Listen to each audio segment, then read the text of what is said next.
मलरविद्युतिमिन्दुकिरीटाम् तुङ्गकुचाम् नयनत्रययुक्ताम् स्मेरमुखीं वरदाङ्कुशपाशा भीतिकरा प्रभजे भुवनेशिम्।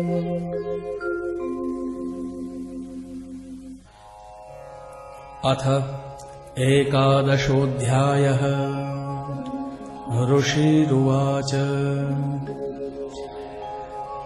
देव्याहते तत्र महासुरेन्द्रे सेन्द्राः सुरावन्हि पुरोगमास्ताम् कात्यायनीम् तुष्टुभुरिष्टलाभात् विकाशिवक्त्राब्जविकाशिताशा देवी प्रपन्नार्तिहरे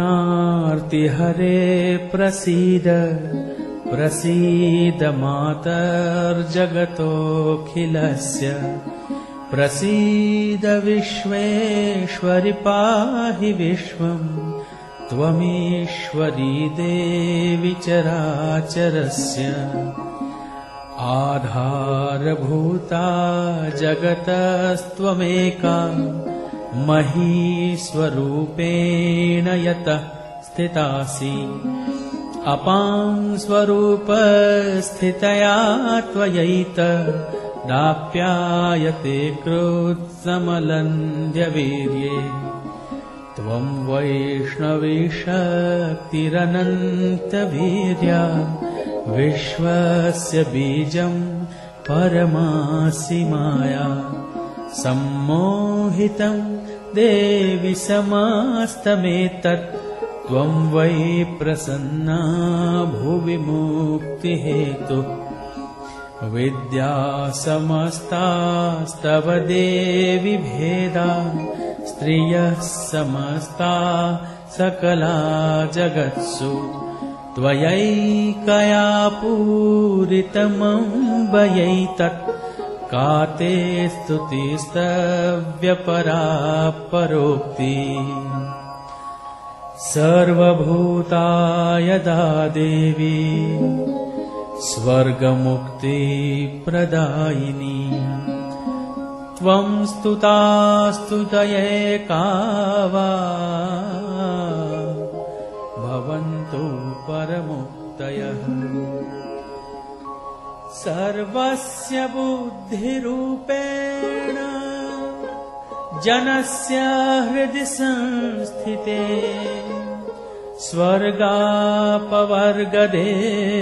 देवी नारायणी नमोऽस्तुते कलाकाष्ठादिरूपेण परिणामप्रदायिनी विश्वस्योपरतौ शक्ते नारायणी नमोऽस्तुते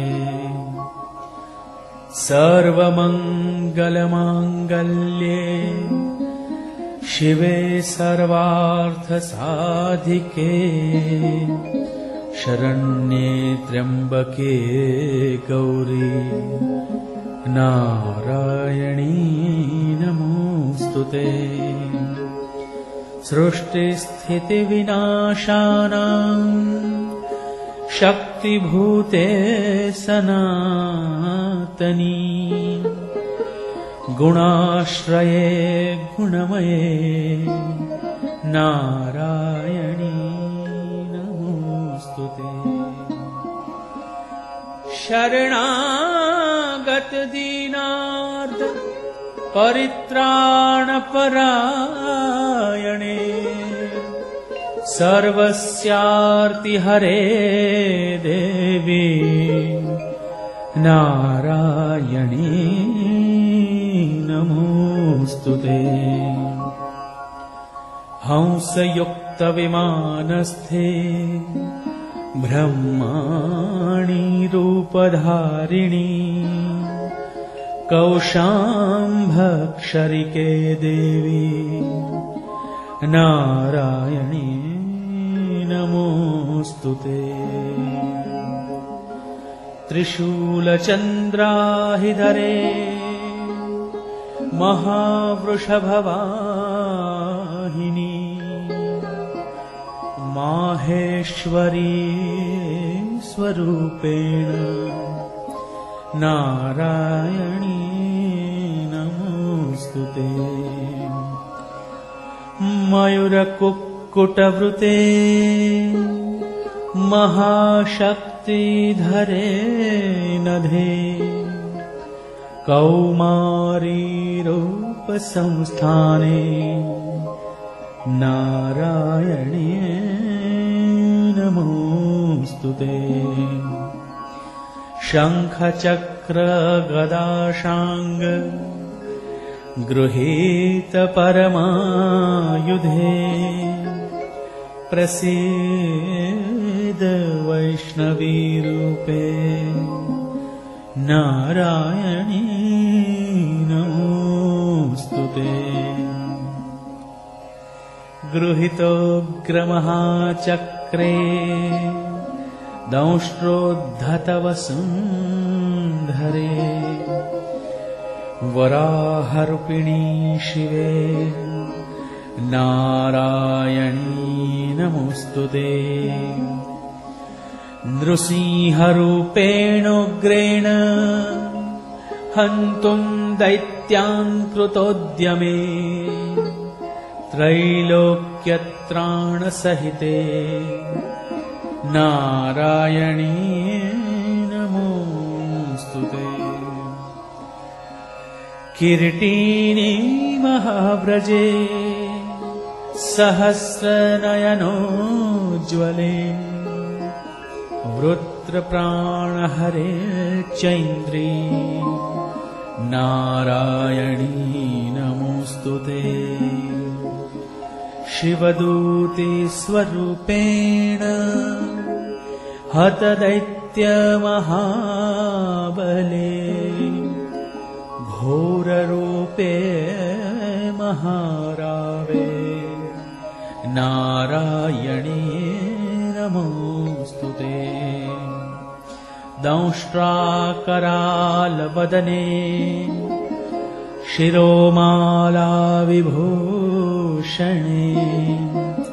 चामुण्डे मुण्डमथने नारायणी नमोऽस्तुते।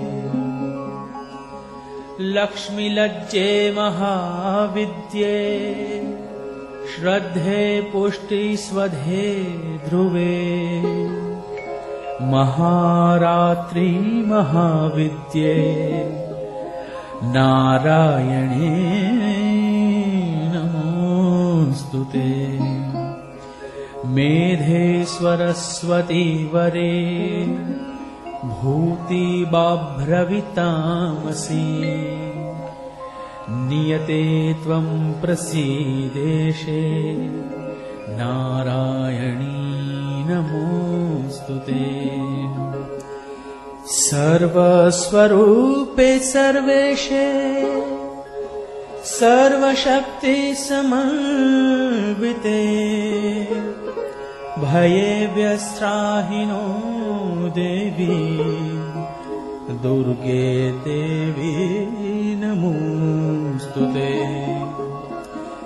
एतत्ते वदनं सौम्य लोचनत्रयभूषितम् पातु नः सर्वभीतिभ्यः कात्यायनी नमोऽस्तुते। ज्वालाकरालमत्युग्र मशेषासुरसूदनम्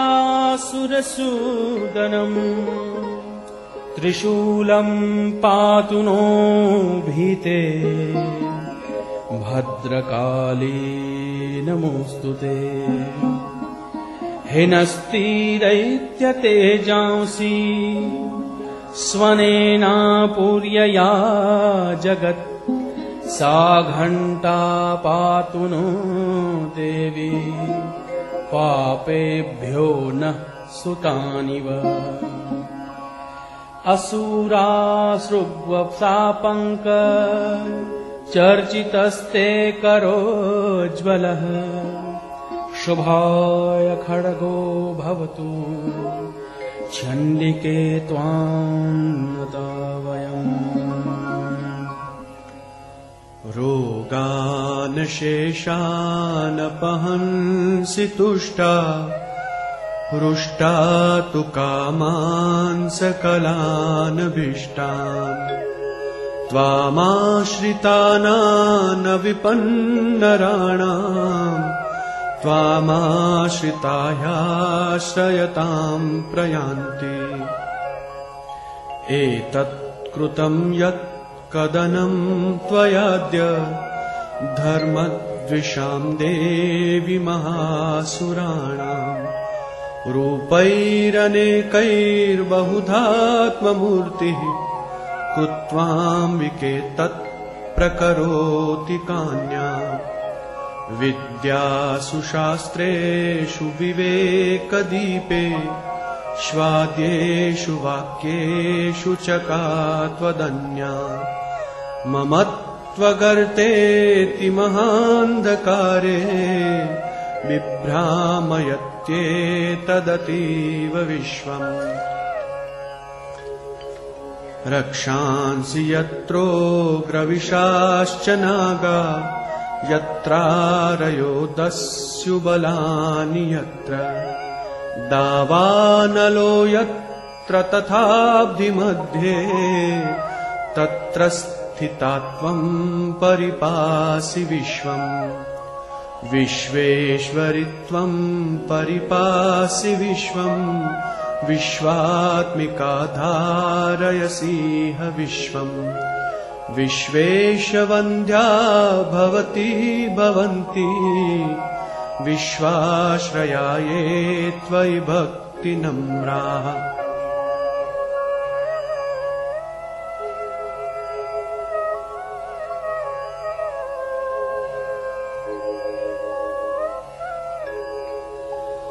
देवी प्रसीद परिपालय नोरिभीते नित्यं यथा सुरवधादधुनैव सद्यः पापानि सर्वजगतां प्रशमं नयाशु पातपाकजनितांश्च महोपसर्गान्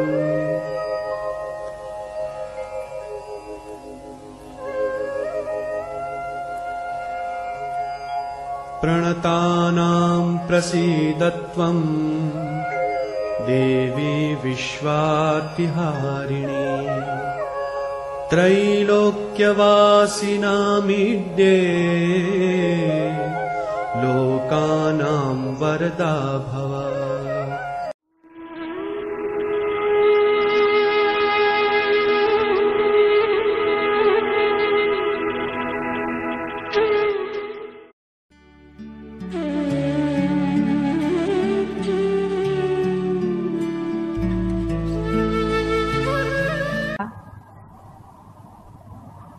कि आत्मा क्या चीज है, वो किस प्रकार सच्चिदानंद होता है और किस प्रकार आत्मा की अनुभूति के बाद ही मनुष्य इन तीनों चीजों को प्राप्त होता है।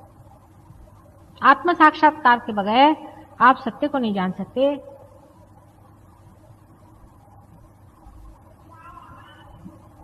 आप आनंद को नहीं पा सकते।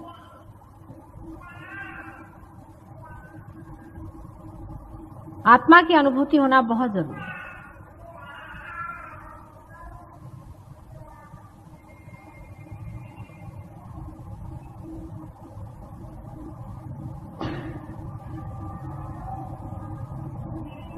अब आप आत्मा से बातचीत कर सकते हैं, आत्मा से पूछ सकते हैं। आप लोग अभी बैठे हुए हैं, आप पूछें ऐसे हाथ करके कि संसार में क्या परमात्मा है, क्या वो उन्हीं की सत्ता चलती है? आप ऐसे प्रश्न अपने मन में पूछें, ऐसे हाथ करके पूछिए।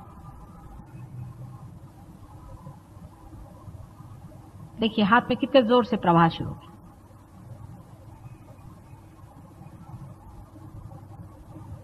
कोई सा भी सत्य आप जान नहीं सकते जब तक आपने अपनी आत्मा की अनुभूति नहीं ली, माने जब तक आपका उसे संबंध नहीं हुआ।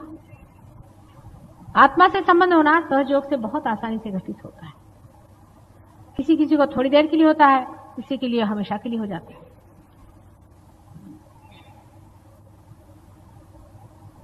आत्मा से संबंध होने के बाद हमको उसे तादाद में पाना होता है। माने ये कि मैंने आपको जाना, ठीक है, आपको मैंने पहचाना, ठीक है,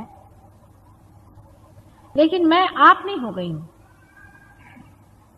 आपको मैं देख रही हूं और आप मुझे देख रहे हैं। जिस वक्त मैं आपकी दृष्टि से देख सकूं उसी वक्त तादाद में होता है। आत्मा के अंदर प्रवेश करके वहां से आप जब सब संसार पर दृष्टि डालते हैं तब कहना चाहिए कि आत्म साक्षात्कार पूर्णतया संपन्न हो। कुंडलिनी का जागरण, उत्थापन तथा भेदन सब कुछ हो गया जो लोग पा रहे हो। सहस्त्रार टूट गया।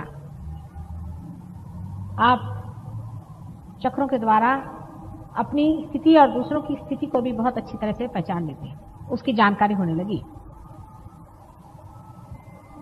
लेकिन अभी आप आत्मा से तदाकार नहीं हो, तदाकार नहीं। आत्मा से तदाकार होने के लिए सबसे पहले मैं नहीं हूं ऐसा मानना चाहिए। वो ही वो है, तू ही तू है। पहले आत्मा को मानना चाहिए कि तू ही तू है, मैं नहीं। कबीरदास ने बहुत अच्छे से कहा है कि जब धुनकने वाला धुनकता है तो धुनकी की आवाज आती है तू ही तू ही। लेकिन जब बकरी के पेट में अतड़ियों के रूप में होती है तो तब कहती है मैं। फिर बकरी के अतड़ियों से निकल के उसकी अच्छी पिटाई होती, सफाई होती, तानी जाती, खींची जाती, सुखाई जाती, और जब उसे फिर धुनकनी पे लगाते हैं तो हर समय कहती तू ही तू ही तू ही तू ही तू ही तू ही। ऐसे ही हमारे मन का है।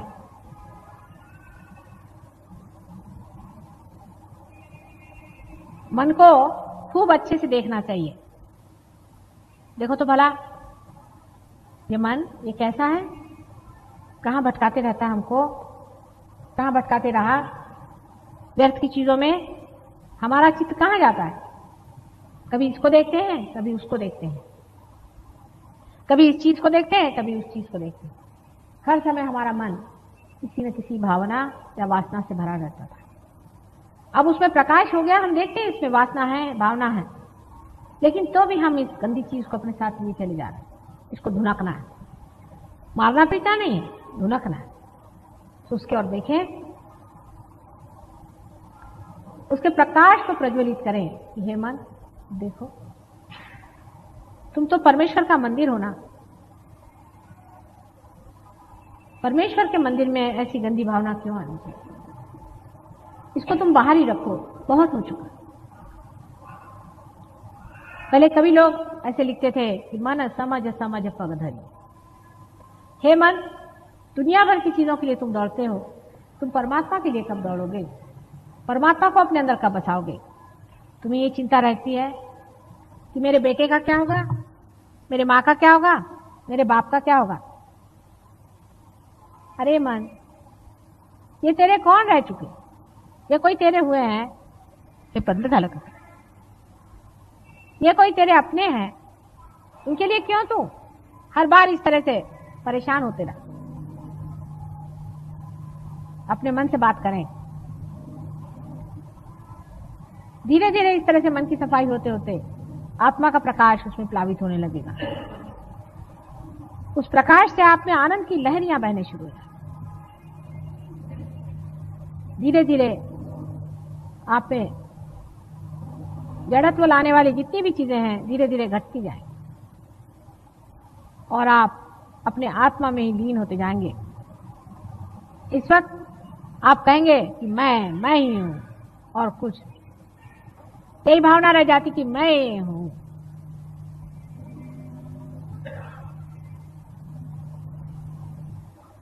आत्मा ही आप हो जाते हैं और आप कहते हैं कि मैं ही हूं। जब आत्मा के अंदर से दृष्टि होने लग जाती है तो आप कहते हैं कि ये मैं हूं, ये संसार मैं हूं, ये सृष्टि मैं हूं, ये समुंदर मैं हूं, ये दुनिया की कोई चीज ऐसी नहीं जो मैं नहीं हूं। हर एक चीज में मैं ही हूं, मैं ही बसा हुआ हूं। हर चीज में मेरा ही वास, मेरे से ही सारी सृष्टि स्पंदित है, मेरे बगैर सृष्टि का निर्माण ही नहीं। मैं ही मैं सब कुछ। यह अहंकार नहीं, यह वास्तविक है, यह असलियत है। इसे अस्मिता कहते हैं। लेकिन उसको पाने के लिए सबसे पहले हमारा जो झूठा मैं है उसे तोड़ना होगा। झूठा मैं में अनेक चीजें, शुरू से आप देखिए कि मैं हूं हिंदुस्तानी, मैं हूं हिंदू, मैं हूं मुसलमान, मैं हूं जैन, मैं हूं फलाने नाम वाली, मैं हूं फलाने नाम वाला, मेरी ये पोजीशन, मेरा ये पैसा, मेरा ये गरूर, मैं साड़ी हूं, कपड़े हूं, मैं स्वेटर हूं, सूट हूं, सब कुछ हूं, मैं नहीं हूं, बाकी सब मैं होता हूं। इस तरह के अनेक मैं में मैं लगता हुआ सारी जिंदगी बिताते रहता हूं। फिर एक क्षण भर बैठ के सोचना चाहिए, क्या इसीलिए मेरा जन्म हुआ था? सारी जिंदगी मैंने क्या किया? कहां गई ये दिन? कहां बिताया मैंने? अपना सारा समय कहां बर्बाद किया मैंने? सहज योग के बाद भी बहुत से लोग अभी भी अपना समय बहुत बर्बाद करते। फिर से समय नहीं आने वाला, इस बात को कोई समझते नहीं है।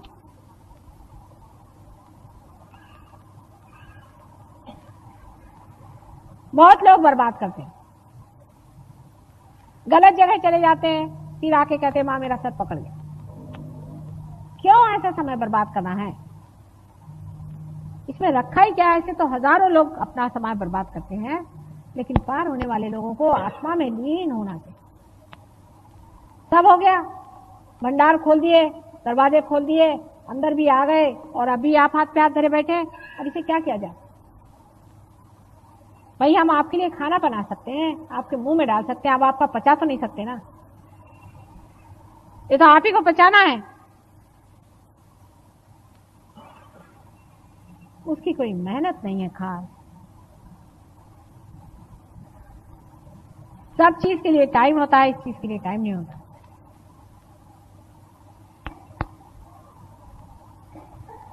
आखिर अपने और चित्त करें कि हमने पाया क्या आज तक? 4 साड़ियां पाली, 2-4 जेवर पालिए, 8-10 तमगे पालिए कि फलाने के फलाने थे, ढिकाने के ढिमाके थे। ऐसे हजारों आए और गए, दुनिया में आए और खत्म हो गए। उनका क्या हुआ? मिट्टी हो गए सब लोग। मिट्टी से कोई नर्क में गए, कोई कुछ हुए, कोई पत्थर हो गए। क्या हुआ? अब जो फूल खिले हुए हैं इनको तो फल बनना ही पड़ेगा।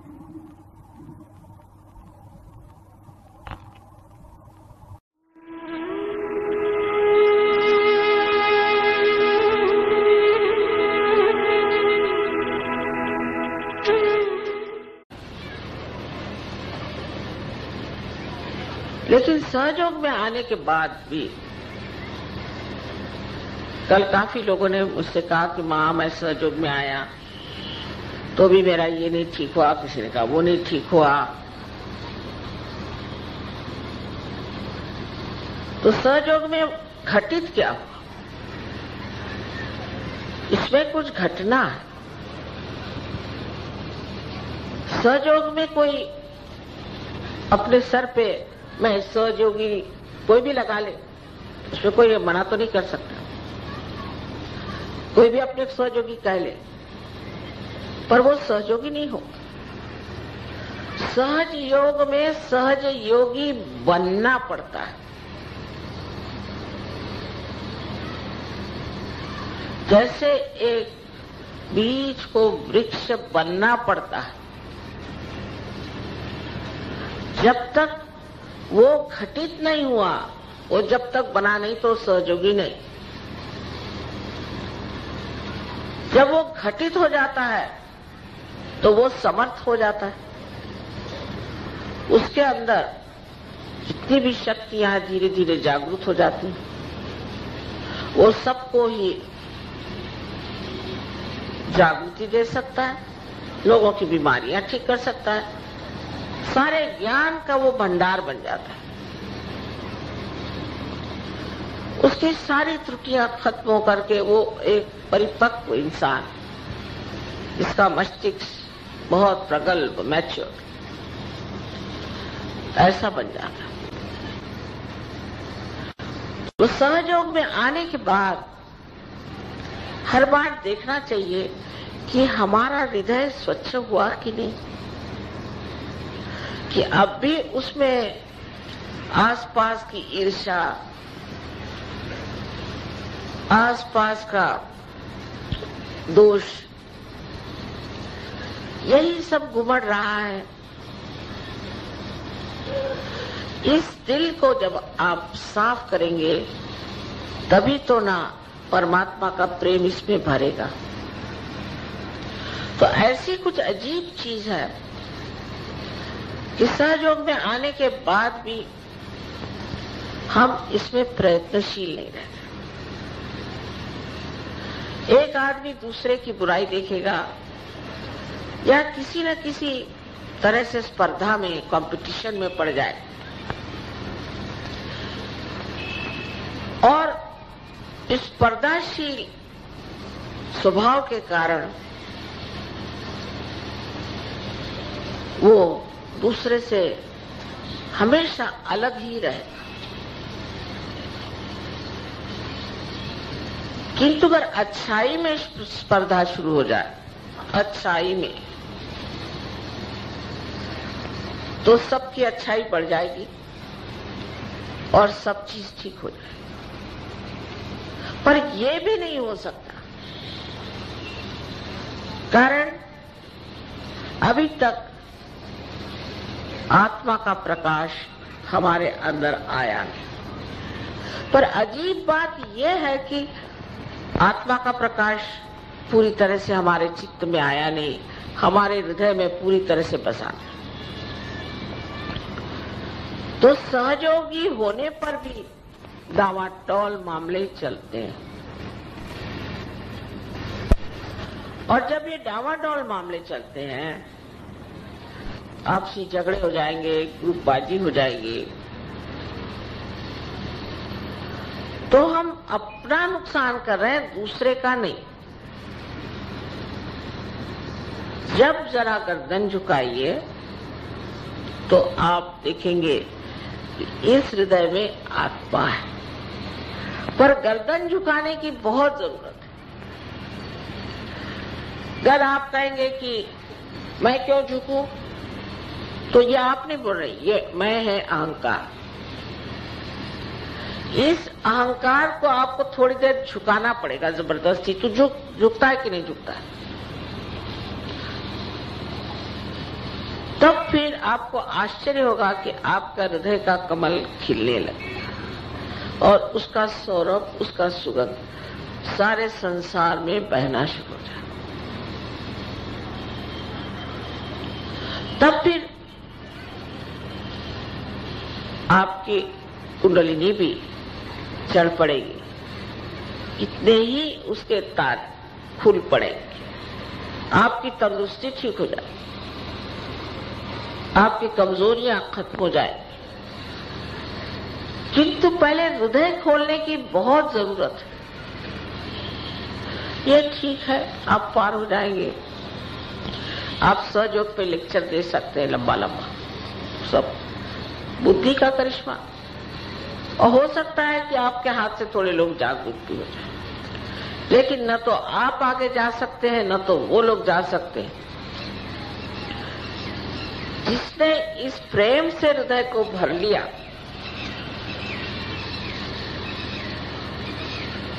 वही असली सहयोगी है।